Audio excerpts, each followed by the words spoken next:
माणसाची किंमत करते नाही. 5 लाख रुपये गेली. ही ही आत्ताची पिढी बघू आता मावशीने बघा काय आणलंय. काय नाही. तांदूळ कोणता आहे? खडक्यात केळी. हां नको नको मी ठेवली नको ग.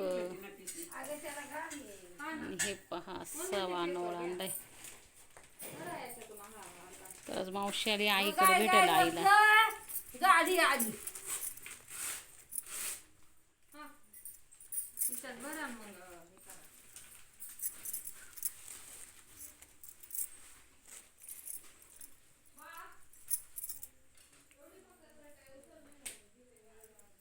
जाते काम.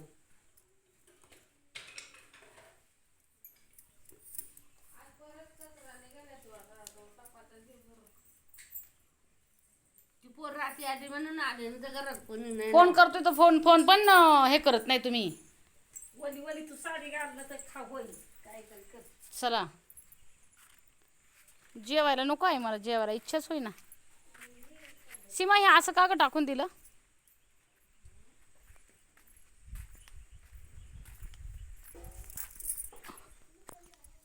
तर चला फॅमिली हे पहा आज माझी रजा संपलेली आहे आणि आत्ता चाललेली आहे माझ्या घरी. तर मावशी आलेली आहे, आत्या आलेली आहे मस्त की. आता मावशी आत्ताशी आली सकाळी सकाळी.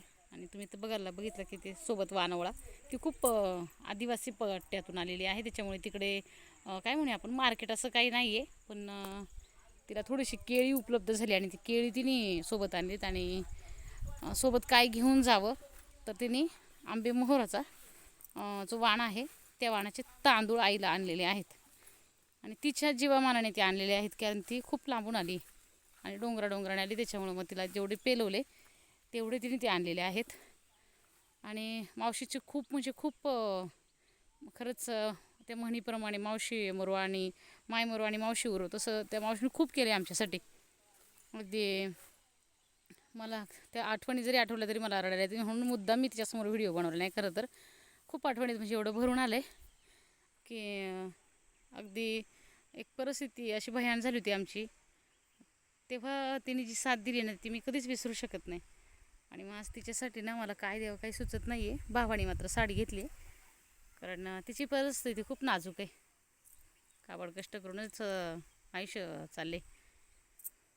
तर अशा पद्धतीने मला त्यांच्यासमोर व्हिडिओ बनवायला धाडसच झालं नाही. खूप असं भरून आल्यासारखं झालं. आणि ही पिढी पुन्हा आम्हाला भेटणार नाही. आमच्याकडे जरी आज पोटापुरतं असेल तर ही पिढी खूप काही आहे. खूपच काही म्हणजे त्याची आपण किंमतच करू शकत नाही. त्याच्यामुळे मग आता त्यांचं जेवण खाणं वगैरे होईल. आईला म्हटलं काहीतरी गोडाचं करा. श्रीखंड चपाती जर झाली तर म्हटलं खरंच कराच बरं का. बघू आता काय ते लोक काय नियोजन करतात. मित्र निघून चालली कारण माझी मुलं मी टाकून आली 2 दिवस. मीही माहेरचा आनंद घेतलेला आहे. तर मलाही 25 वर्ष माहेर हे मला माहीत नव्हतं. पण आज सगळं परमेश्वराच्या कृपेने छान झाले. आणि मग आहोने पण परमिशन दिली की राहा 1-2 दिवस. तर 2 दिवस मस्तपैकी राहिली. 1 रात्र 1 दिवस. आणि आजचा आहे परतीचा प्रवास. हे सगळे ना त्या आम्ही बोलवलं होतं. सगळ्या मावशांना बोलवलं होतं की या सगळे एकत्र भेटू बसू जेवण करू. खूप दिवसाची आठवण होती. पण त्यांनी ज्याच्या कामानुसार जसे ते आलेत. आता मावशी आली बघूया आता मावशीला काय मेजवानी करते आई. आपण करूया काहीतरी नियोजन करतील ते. मला आज रविवार आहे सुट्टी आहे पण मीटिंग असल्यामुळं मी पण निघाली. आणि उद्यापासून काम पण सुरू होते माझं. त्याच्यामुळे मग आता परतीचा प्रवास आहे. आणि खूप म्हणजे खूप असं मन दाटून आले की त्या आठवणी. आणि आईकडे मी सतत येत असते त्याच्यामुळे मला आईचा आता कमीपणा नाही वाटत.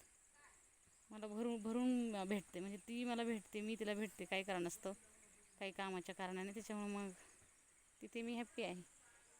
पण आज हे सगळे आले खूप छान वाटलं. आणि आता त्यांना सगळ्यांची आता मी भेट घेणार आहे. आणि मग लागणार आहे परतीच्या प्रवासाला. आज मी एसटीने जाणार आहे. आणि आज काही गाडी आणलेली नाही आहे आपण फॅमिली. तर आजचा व्हिडिओ असा असणार आहे. चला निघूया आता.